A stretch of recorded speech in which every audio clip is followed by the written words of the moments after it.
Hello everybody, how you doing today? It's Superfiend here, and welcome back to Planet Coaster. It's Whacky World. We're doing something a little bit different today because we are more or less done with the little pirate playground area. This is near the entrance to the pirate area where we got the whirly rig, now called shark bait. You can see the sign right there.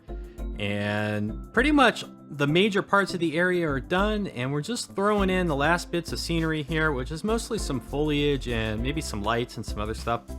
And I didn't think that warranted like a full episode of Whacky World. I mean, it would take me forever to put this stuff down in real time, and I figure people don't really need to see that. And as far as Whacky World proper goes, the other areas that are like further in the back and all that kind of stuff, well, guess what? We're pretty much only doing like really easy bits of scenery, some plants, and some other stuff too. So you could expect a few more time-lapse videos to finish off some of the other like pathways and things in Whacky World. We still have the area that goes back by the Rocktopus and heads over into the side park. There's the area back by the entrance to the monorail station in the pirate area. And then, of course, right outside of the, I think it's the flat ride. I think it's called the Victory, but I called it the High Seas. It's the one where the boat rocks back and forth. We got that area to do as well. And over where I have the Charoplane, we'll need to do that too. And it's pretty much just going to be decorating paths and putting down some blueprints and filling in some planners and stuff. So we're going to have some more live stream stuff with that going on. So what are we looking at right here?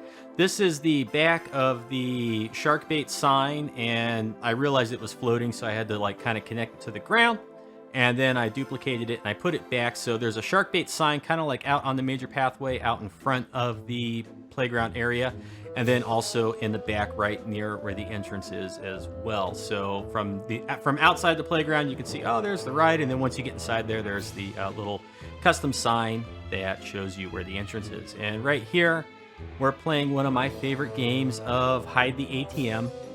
I think it's really unfortunate that as many scenery pieces and things as we do get, like some of the standard pieces that the guests interact with, such as the ATMs, they really only come in one skin, and it's really kind of boring. So, you know, it's kind of frustrating to try to put down an ATM in a pirate themed area, or maybe a fairy tale or a sci-fi themed area. Well, I guess with the sci-fi theme, it would blend in okay. But for an area like this or a Western, you know, it kind of looks out of place.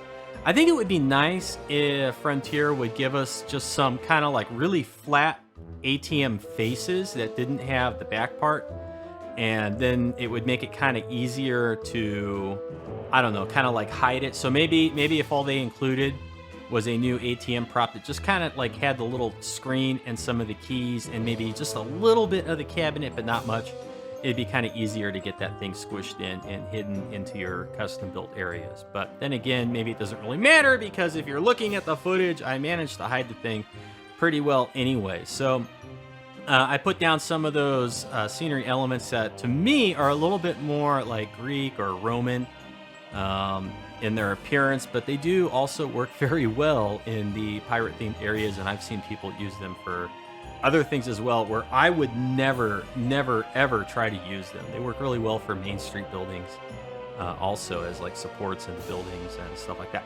So now we've kind of got the ATM buried a little bit there, and coming up soon we'll be hiding the sign behind, or putting some foliage behind that sign there. And so while I'm fiddling with this stuff, one of the things I really wanted to do with this playground area was I really wanted the guests to interact with it. And that's kind of like when I build stuff, I really want to see the guests moving around in it and interacting with it. And, you know, it kind of just brings it to life for me. I know a lot of people are sandbox builders and they build really great creations and whatnot.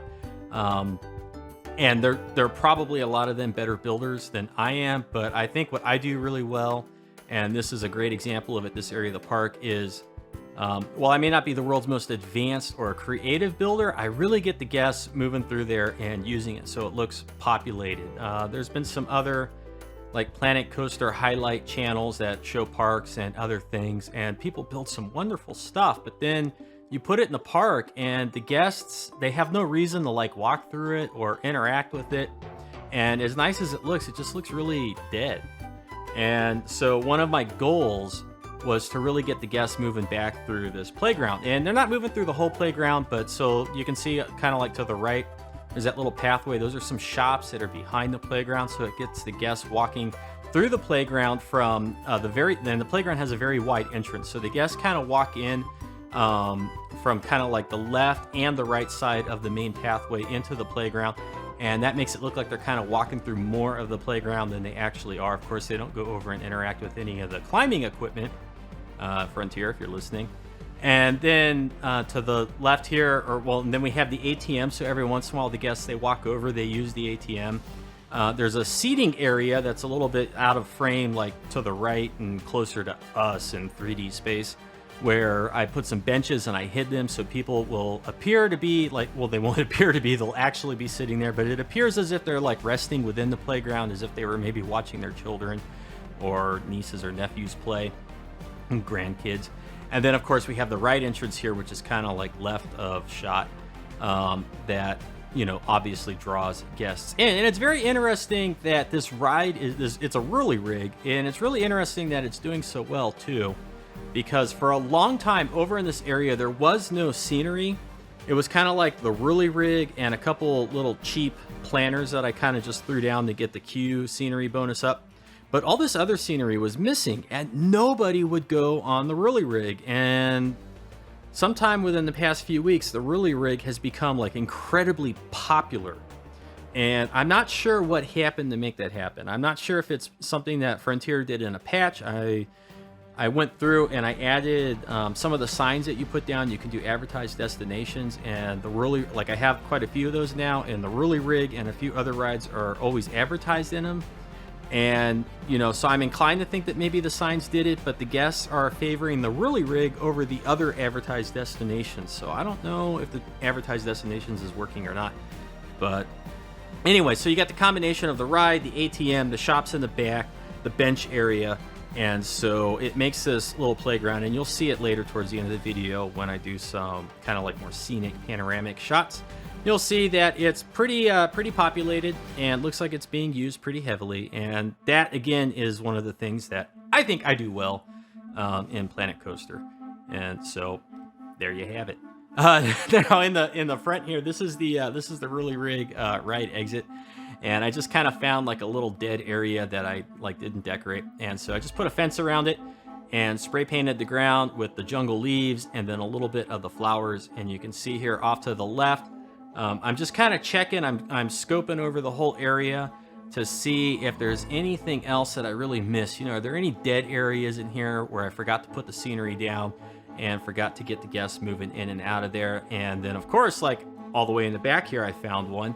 And where the ride is there, the ride track, that is a little dragon kiddie coaster. And I really, really love that view that we have on the outside, seeing the ride come around the corner and go in there.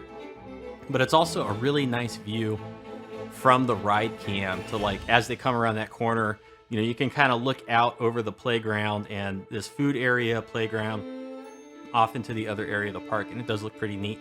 And I don't know if I have a shot of that in this video. I can't remember if I put it in. I've already arranged like all the video clips and stuff, and I'm watching a little like crappy version of the video to do the commentary. And I made it a couple days ago. We've been busy.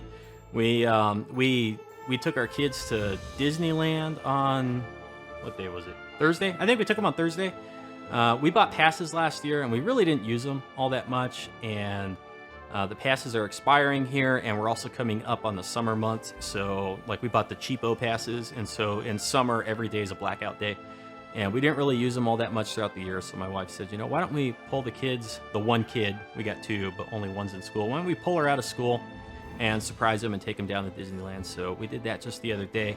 And what was really nice about that trip is the youngest one, she's 4.5. We haven't been to Disneyland in quite some time. And the last time we went, she was like 36 or 37 inches tall. So like too short to go on all the big rides. And this time she's like exactly 42 inches. She got to go on everything they had in Disneyland. So she got to ride the Matterhorn. She got to ride Big Thunder Mountain. She got to do, I don't know why they want to call it Hyperspace Mountain, but Space Mountain. She got to ride Star Tours, and she had just the absolute time of her life. Of course, her older sister did too. She'd been on most of everything, but before I could never get her to go on the Matterhorn. For some reason, she thought it was scarier than it was. But because the younger sister was going to go on it, the older one was like, well, I'll go on the Matterhorn. And immediately after getting off of it, she wanted to go again. So we had a great day at Disneyland this past week, and that's probably the last time we're going to go this decade because it's just so crowded and so expensive. So after throwing down some of that foliage there, I decided we just need a little bit more leaves and color and texture on the mountainside there. So I'm painting it with the jungle leaves. This is a custom biome, and the jungle leaves are one of the textures I put in there. And it looks really nice to have kind of like the leaves climbing up the rock.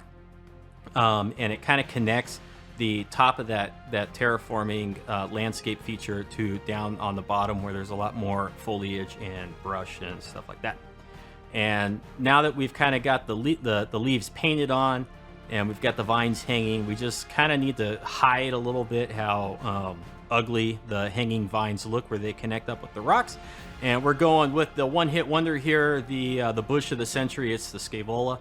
It's probably the most useful bush piece for doing tropical, lush type landscapes. You can stick it everywhere. If you put it in between steps, it looks like little bushes like climbing out of the steps. You know, something's been overgrown. You see here, you put it on the mountainside, and it kind of looks like it's clinging to the mountainside with the rest of that other stuff. The jungle leaf texture is what I'm talking about. You put it on the ground, it makes a good ground cover. My only complaint with the Scaevola bush is that like we can't recolor it as far as I know, and that would, if we could do that one little thing, although I don't know like why you would make it purple or anything like that, but maybe some like dark browns or reds or something like that, it would be very useful. And so now we're falling here into some of the more scenic shots of the area, and that's about all I have to say in terms of this video. I hope you enjoyed it. I hope you enjoy the scenery. This kind of like ties off this whole little front corner of Whacky World, the pirate area of Whacky World. And as I said, you can expect a few more time lapses out of me as I finish off the pirate section of Whacky World. And there's the whole playground as a whole, and you can see that people kind of like moving throughout. About a good third of it, I'd say. And after this pirate area of Whacky World, I think I'm going to move on to getting the parking structure and some little roads kind of built. And then I'll probably put this up on the workshop as version 1 so other people can download it, check it out, enjoy the rides, and fiddle with it themselves. That's it for me today. I hope you enjoyed it. Leave a comment or a thumbs up. Let me know. And we'll see you around the channel in a future video. You have a good afternoon, and take care.